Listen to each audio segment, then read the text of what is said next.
The hospital was quiet after dark. Too quiet. The only sound came from beeping monitors and the soft footsteps of a night nurse who always seemed to be around when life slipped away. Nurse Linda Hageman was beloved, compassionate, caring, always the first to comfort grieving families. But death followed her like a shadow, and no one seemed to notice. To co-workers, Linda was a hero in white. She volunteered for extra shifts, brought coffee to tired interns, and remembered every patient's name. Families sent her thank you cards after loved ones passed, not realizing she was the last face they ever saw. The truth? She didn't ease pain. She inflicted it. It started with a whisper. A new resident noticed that Linda's patients died more often and more suddenly than any other nurses. No alarms, no code blues, just silence and a flat line. At first, he chalked it up to coincidence, until he saw it again and again. Nurse Emily, fresh out of school, started tracking her shifts. The deaths, the drugs signed out. Something wasn't right. But accusing a senior nurse? That could destroy her career. She brought it to a supervisor who smiled, thanked her, and buried the report. Hospitals hate scandals. One report became 2, then 4. Morphine, insulin, sedatives, vials vanishing, doses logged but not administered, bodies piling up with no autopsies, patients slipping away quietly, often pain-free with no reason for sudden decline. But Linda, she always had a reason. They were suffering. It was their time. An internal review was launched. Quiet, confidential, sanitized. The result? No evidence of misconduct. But that's the thing about invisible killers, they leave no fingerprints. The hospital kept her on the floor. The death toll kept climbing. Eleanor Draper was different. A retired teacher. Sharp, healthy despite age. Scheduled for a minor surgery. Her son, a lawyer, didn't trust hospitals. He installed a nanny cam in her room, hidden in a flower vase, just in case. The footage showed Linda entering at 3:14 a.m. No chart, no reason. She injected something into Eleanor's fore and quietly left. By morning, Eleanor was dead. The nurse claimed it was natural causes, but the footage said otherwise. Eleanor's son didn't go to the hospital board.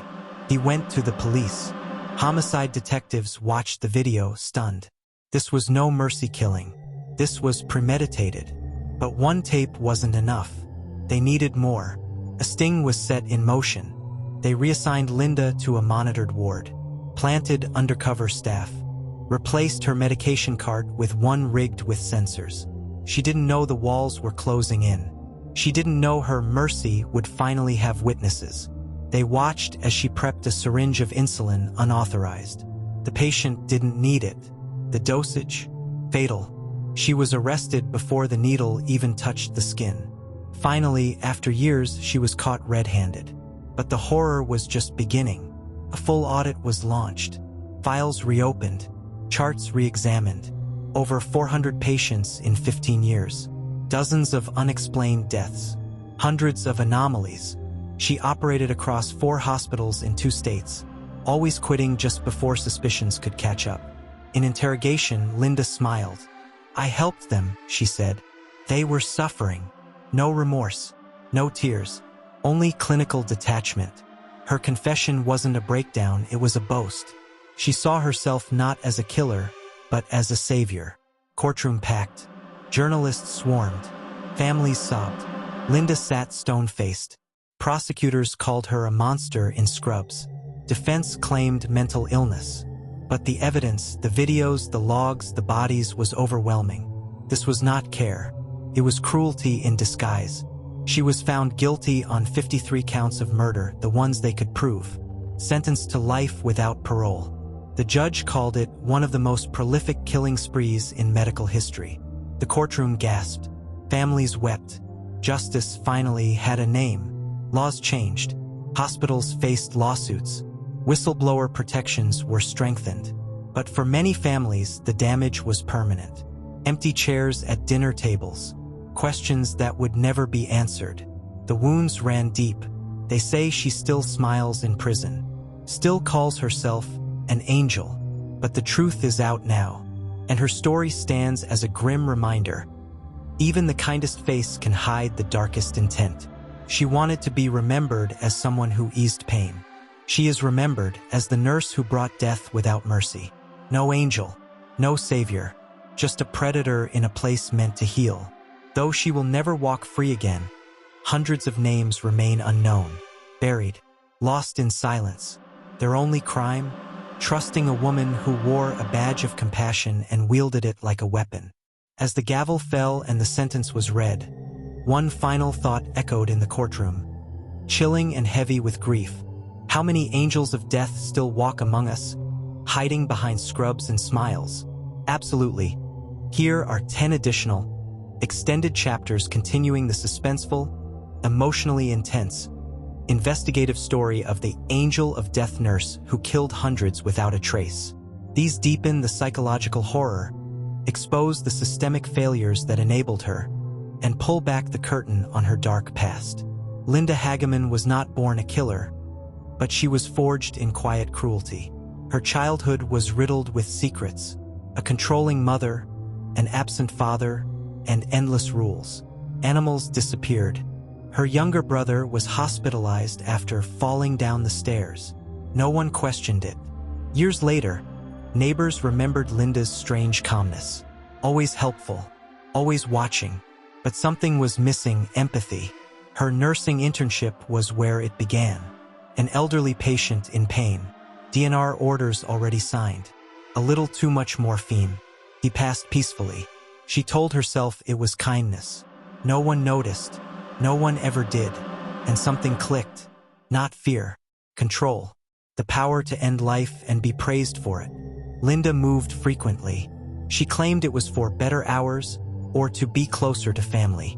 But each move coincided with quiet internal investigations, sudden spikes in patient mortality, or complaints that mysteriously vanished.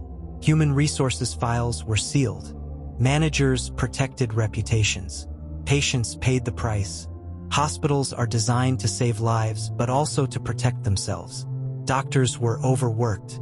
Supervisors didn't want to believe a nurse could kill. Whistleblowers were silenced or reassigned. Death was expected in a hospital, and Linda thrived in that gray area, where compassion and murder blurred. One breakthrough came from a journal Linda's old ICU logbook found during a warrant search. Inside were patient names, circled, starred, or underlined in red ink. No explanation, but every circled name, deceased. Some were written with hearts, others with crosses.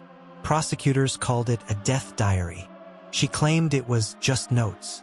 The jury didn't buy it. Linda told psychiatrists she only killed to ease suffering. But records showed otherwise. Many patients were stable, some recovering. A young man who had just woken from a coma. A woman who was scheduled for discharge. There was no mercy, only a need to play God and get away with it. Investigators uncovered more than 300 potential victims, but many were cremated. Others buried without toxicology tests. No autopsies, no questions. Just signatures on death certificates, often signed by doctors who never saw the patient alive. These ghost victims will never get justice, but their names haunt every page of this case. Grief turned to fury. Dozens of families filed lawsuits. Some hospitals settled quietly. Others denied any wrongdoing. One father, whose son died after a routine surgery, became the face of a national campaign for medical oversight. They let her kill him, he said. They called it natural. There was nothing natural about it. The more they dug, the clearer it became. This wasn't just about one woman. It was about a broken system. Anonymous complaints went ignored. Linda was even awarded a Nurse of the Year plaque 6 months before her arrest. There were red flags everywhere, but no one looked. Today, hospitals across the country have changed policies. Medication logs are digitized. Night shifts are audited. Autopsies are more common for in-hospital deaths. But the scars remain. Linda Hageman's case isn't just history. It's a warning. A reminder that evil doesn't always look like a monster. Sometimes, it looks like a nurse who holds your hand as you die. In every hospital where Linda worked, there was a consistent theme: trust. She didn't barge into rooms with syringes. She whispered comfort. She offered tissues to crying spouses. She prayed with the dying. It was psychological warfare masked as empathy. Her charm was her weapon, and no one suspected a thing until it was far too late. Among the ghosts left in Linda's wake was one woman, Rosa McGill, a stroke patient who wasn't supposed to make it through the night. Linda had administered a lethal insulin dose, but the body didn't respond the way she expected. Rosa was rushed to ICU, barely stabilized, and when she awoke, she remembered everything. A nurse with calm eyes, whispered, "You'll feel peace soon." Rosa's testimony was one of the first to put a face to the horror. Now in maximum security, Linda lives in quiet isolation. Her fellow inmates call her the Reaper. Some admire her, others fear her. But Linda, she remains unmoved. She writes letters to former co-workers, asking for forgiveness, yet never admitting guilt. In prison therapy, she claims she's misunderstood. But there's one haunting phrase she repeats again and again. They wanted to go. The trial turned Linda into a household name. Headlines branded her the Silent Slayer, Nurse Death, and the Angel of No Mercy. True crime podcasts dissected every syringe, every shift. Documentaries followed. Books were written. But beyond the hype was a terrifying truth. People trusted her with their lives, and she took them. Not everyone involved was guilty, but many were shattered. A head nurse who'd once defended Linda later attempted suicide. A junior doctor who unknowingly signed a death certificate became reclusive, plagued by guilt. Linda didn't just kill patients. She dismantled lives, careers, and families from the inside out. District Attorney Carla DuPont had seen grisly cases before, but none like this. No blood, no fingerprints, no traditional evidence. Just patterns, records, whispers. She called it a case built on ghosts. Took years to build, years to prove, and in the courtroom, she delivered a closing argument that stunned the nation. Mercy is a gift. What Linda Hageman gave was murder, masked with a smile. 3 years after Linda's conviction, the remains of Henry Collis, one of her earliest suspected victims, were exhumed. Toxicology confirmed a lethal injection of potassium chloride. His family held a second funeral, this time not as a man who died in his sleep, but as a man who was taken. Bagpipes played, and taped to his coffin was a message.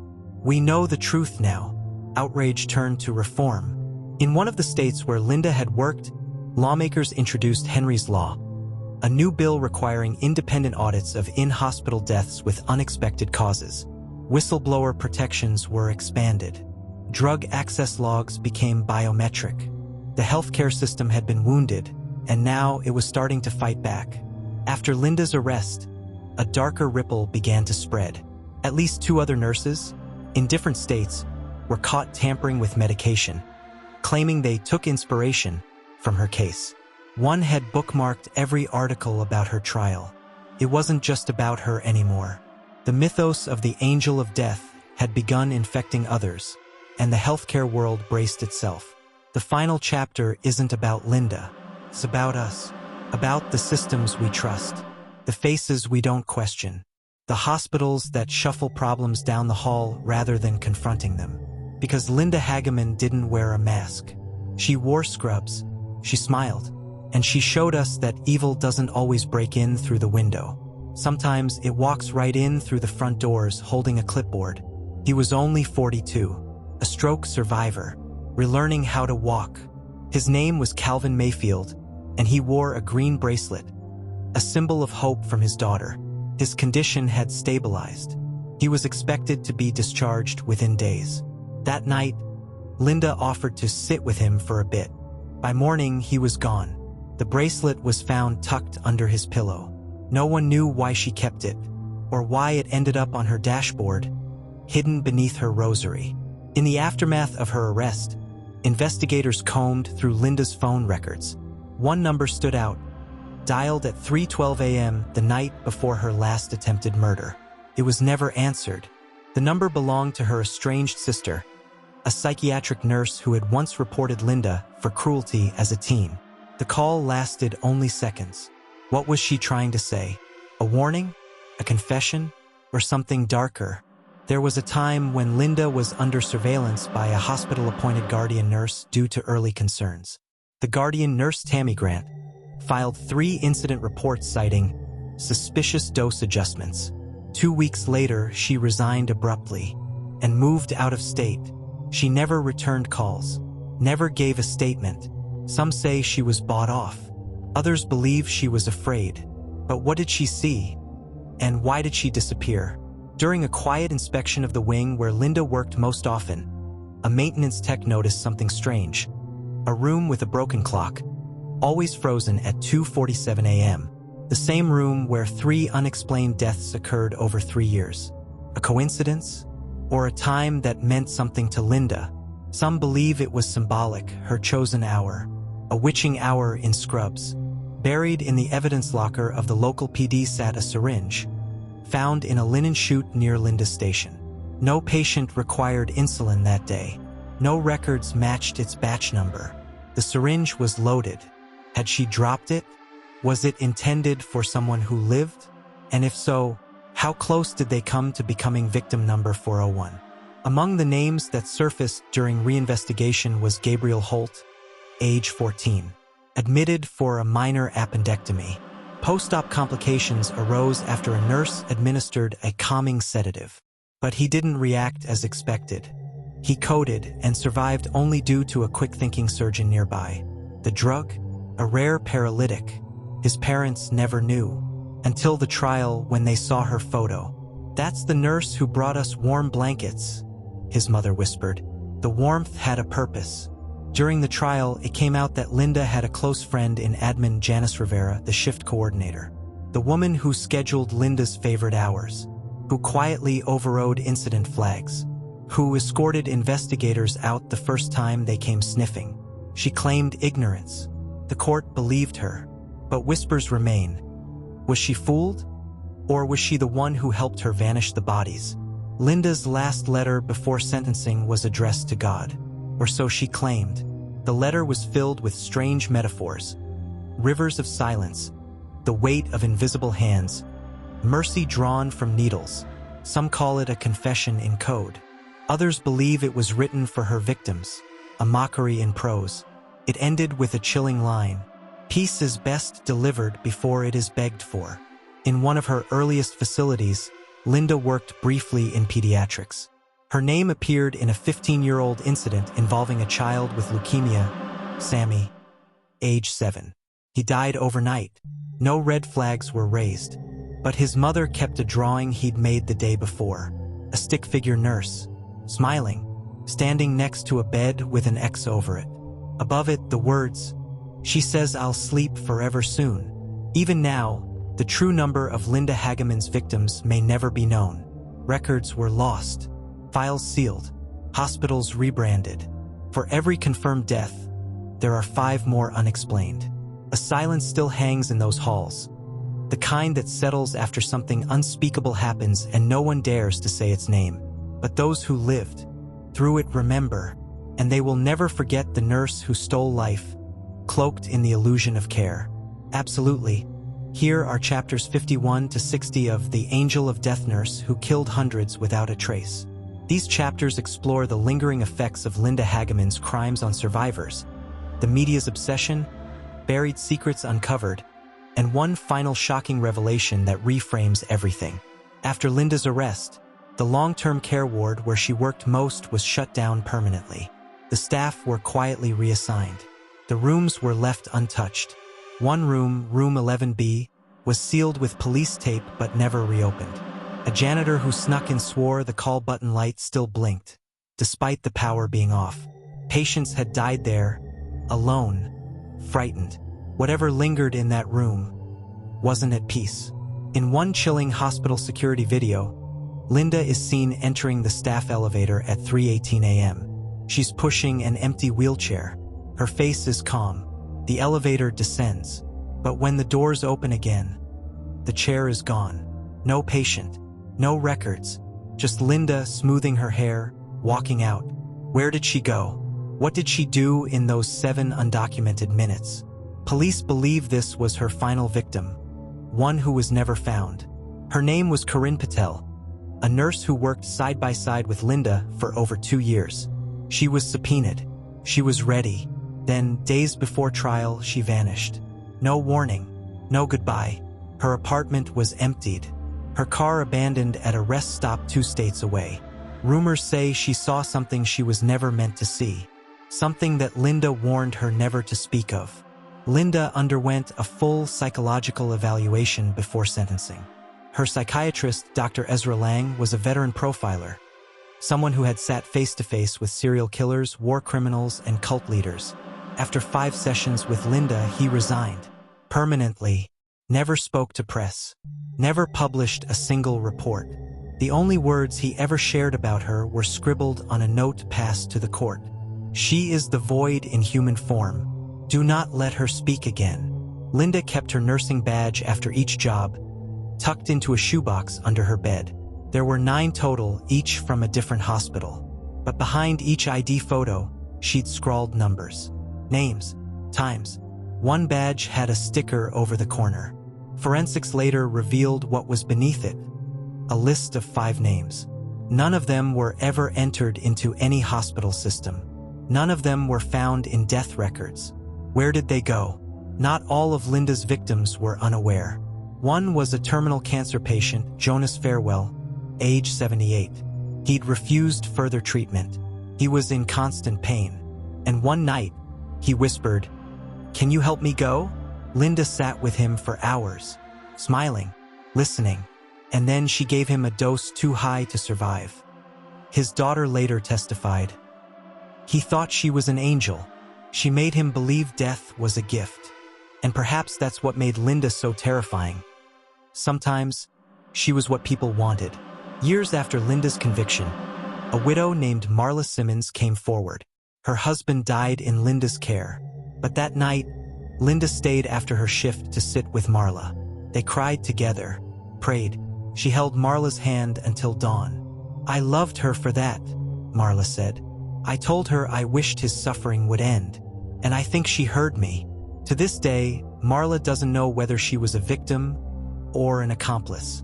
From her prison cell, Linda began writing letters to the families of her victims. She never admitted guilt. Instead, each letter read like a poem, cryptic, filled with metaphors about sleep, rivers, silence. Some families burned them, others framed them. But one letter, sent to a child whose mother died in Linda's care, contained a final line that chilled even seasoned detectives. "I gave her the peace you couldn't." In a remote cemetery behind the oldest hospital Linda worked in, an unmarked grave was found during a construction project. Inside was the body of a woman, later identified as a patient who disappeared during a hospital evacuation 12 years earlier. Her death had been attributed to natural causes, but her body told a different story. A lethal dose of vecuronium, a paralyzing agent. Linda had access. Linda was on duty, and no one ever noticed she was gone. Just before the story fades into the history books, a final twist. A former records clerk, Brenda Lunsford, came forward with a private journal. She had tracked the deaths, the transfers, the complaints. She had known for years. Why didn't she report it? Because she believed Linda was doing the right thing. She was mercy, Brenda said in a filmed interview. Not evil, not murder, just mercy. Her statement sparked outrage, but it also reopened every debate. How many of Linda's victims wanted to go? How many were truly murdered? And in the end, does the answer even matter? Because no one gave her permission. By the 5th year of Linda Hageman's incarceration, something changed. She no longer wrote letters. She refused interviews. But then a filmmaker, Julian Marks, known for his psychological documentaries, secured a 1-hour conversation. When the footage aired, the world watched in silence. Her first words were, "Do you want to hear the real number?" She never said it aloud, but her stare into the camera, cold, unapologetic, said more than words ever could. Linda's legal team filed for appeal citing mental instability at the time of sentencing. They argued that childhood trauma and dissociative states impaired her judgment. The court reviewed it and shut it down within a week.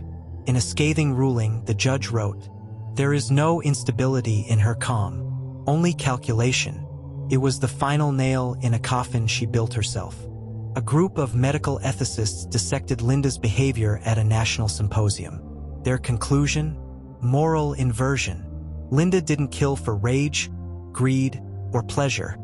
She believed she was helping. Her killings weren't emotional. They were methodical, purposeful. One expert compared her to a virus in the system. She mimicked care so perfectly, she became indistinguishable from it. That's how she infected the profession. In a dusty attic, Grace Loudermilk, the daughter of a nurse who worked with Linda in 1998, found a VHS tape marked "Staff Training." She played it. What she saw chilled her. Linda, leading a peer workshop on end-of-life compassion. She stood before the group, calm and articulate, discussing dignified transitions. Grace stared into her smiling face and whispered.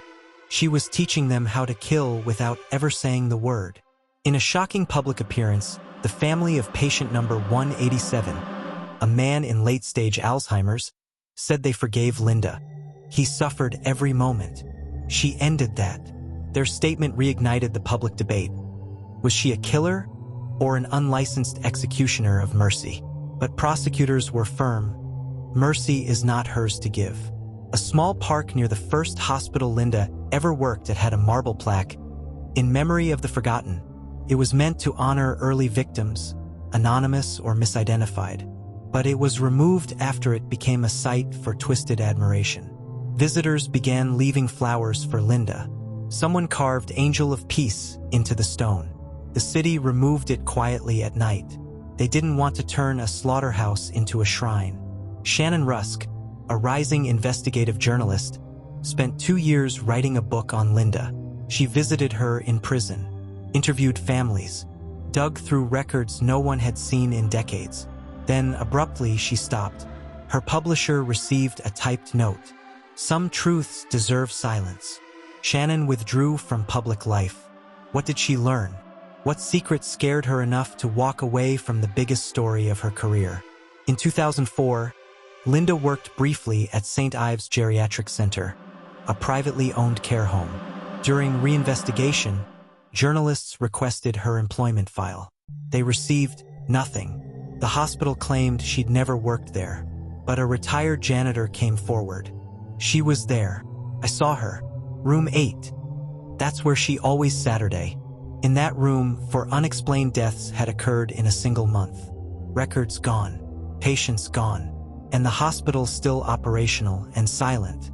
Among Linda's nursing notes, investigators found a strange pattern. The word seraphim scribbled in the margin beside certain patients. No one could decode it at first, but forensic analysts pieced it together. It marked those who died within 12 hours. A silent label, an execution list written in biblical language. Seraphim, the highest order of angels. The irony? They're said to stand closest to God and burn with holy fire. She was 98 years old, nonverbal, dying. Her name was Eleanor Sharp, a patient in Linda's final year. Linda attempted to give her a fatal dose, but her body rejected it.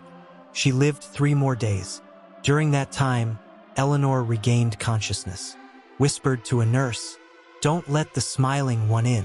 She died peacefully, surrounded by her family. When they showed her a photo of Linda, Eleanor's granddaughter said, "That's the woman she meant. She survived and warned us." By her 12th year in prison, Linda's health began to decline. She was moved to the prison infirmary, a place where no one wanted to be her nurse. Some refused outright. Others requested transfers. The warden had to assign 2 guards to her bedside at all times. In her weakened state, she whispered names in her sleep. Names that didn't appear on any court record. Were they real victims? Or ghosts of the ones she never got to? On a cold January morning, Linda Hageman was found unresponsive in her cell. Her lips were pale. No bruising, no blood, just stillness. The guards followed procedure. Medics declared her dead. And yet, no press release followed. No public obituary. No funeral date. Nothing. It wasn't until a leaked prison memo surfaced 3 months later that the world learned. Linda Hageman was gone. But even then, no one knew how. The coroner assigned to Linda's post-mortem examination submitted a preliminary report. Cause of death: cardiac arrest. But when reporters filed FOIA requests, the final autopsy was missing. Deleted. Purged. Not a trace. The state claimed a digital filing error. Some believe she faked her death. Others believe someone helped her escape justice, or ensured she never revealed something bigger.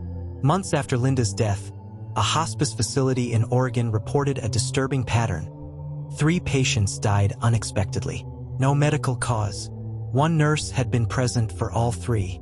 Her name was Danielle Kramer, a quiet, mild-mannered woman, and a former member of a true crime discussion group obsessed with Linda Hageman.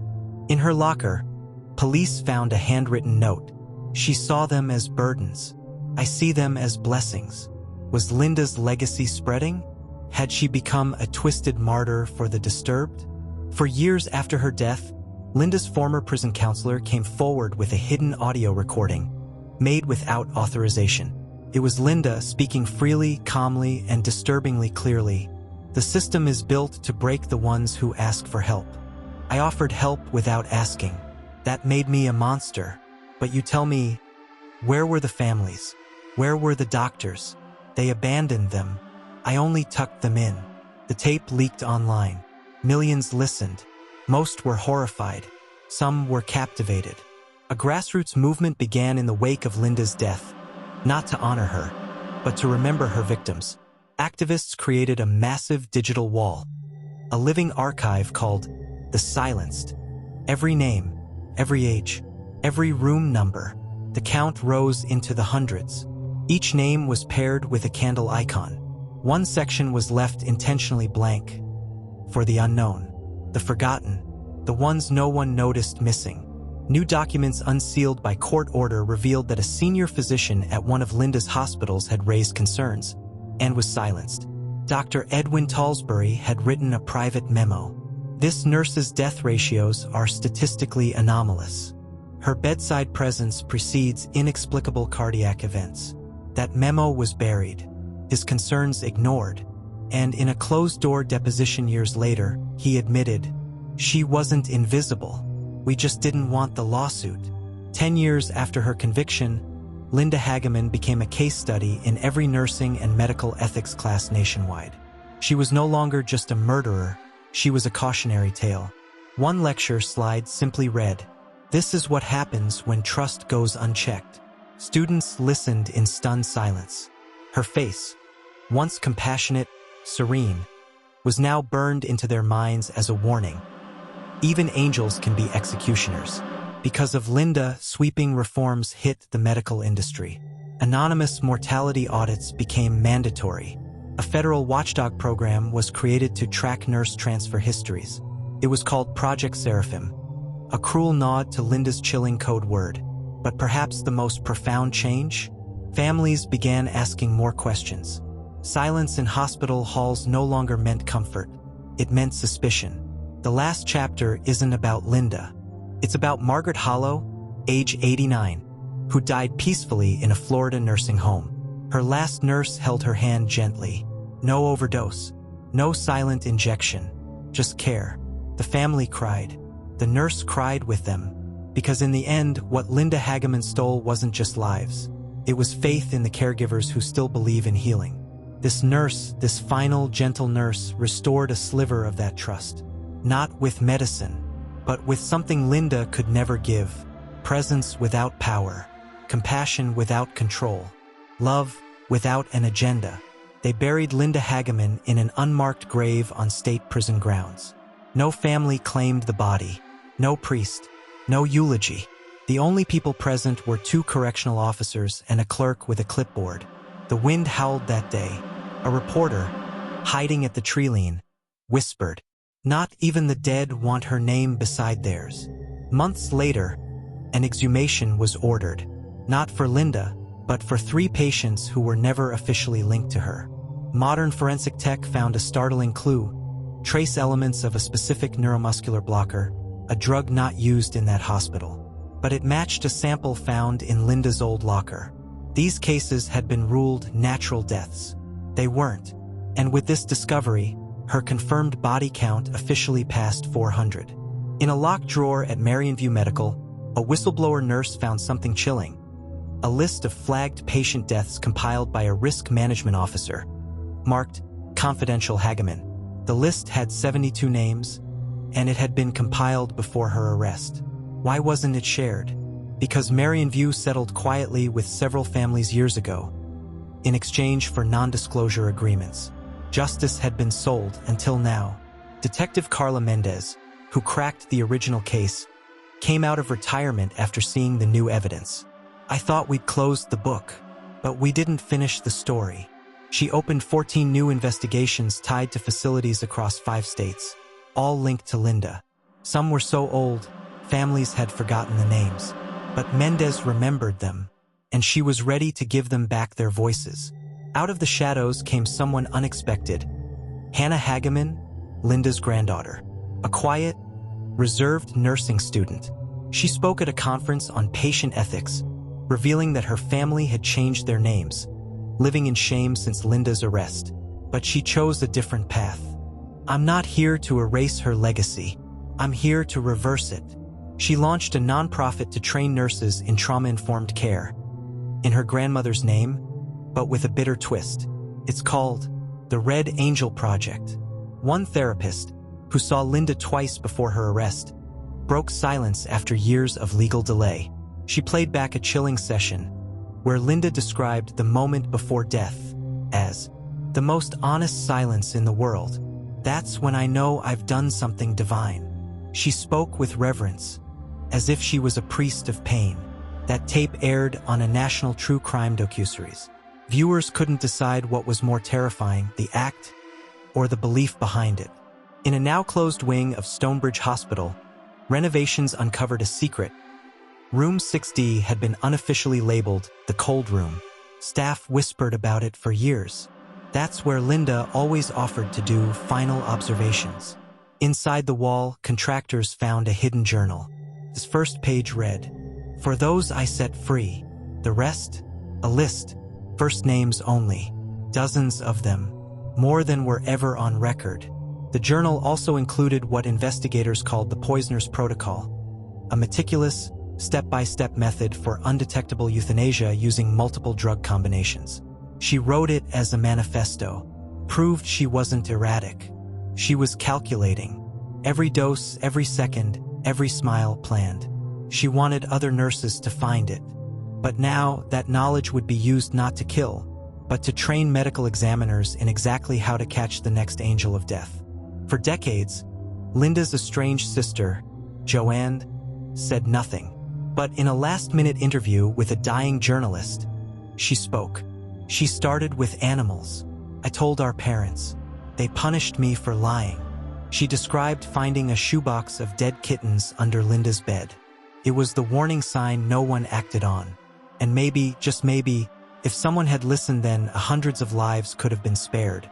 In the wake of public outrage, a bipartisan bill passed Congress, the Patient Mortality Disclosure Act. It established the first-ever National Registry of Healthcare-associated deaths tied to suspicious patterns. Every death is now reviewed by AI and humans alike. Every nurse, doctor, and facility is flagged if anomalies are detected. Its nickname? The Hageman List. Because sometimes, justice isn't about punishment. It's about prevention. In 2003, Linda was assigned to a terminal cancer patient, Emily Novak, age 10. For unknown reasons, Linda passed her case to another nurse. Emily survived that night and lived for 6 more weeks, long enough to spend Christmas with her family. Years later, Emily, now a writer, published a memoir titled "The Night the Angel Looked Away." It became a bestseller, and in every interview, she ended with the same line: "She didn't take me, but I'll never let the world forget the ones she did." With new evidence from the journal and whistleblower files, several hospitals faced civil trials from the victims' families. Multi-million-dollar settlements followed. More importantly, administrators were held criminally accountable. Not for murder, but for negligence, obstruction, and conspiracy. Justice had finally reached the enablers. At a national nursing convention, Detective Carla Mendez received an honorary award for lifetime achievement in justice.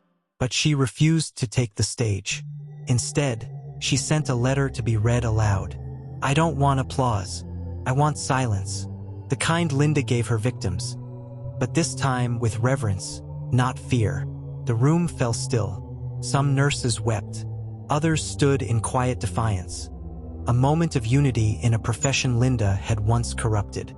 In the deepest, darkest corner of the journal, a final entry, almost illegible, read, "I wasn't the first."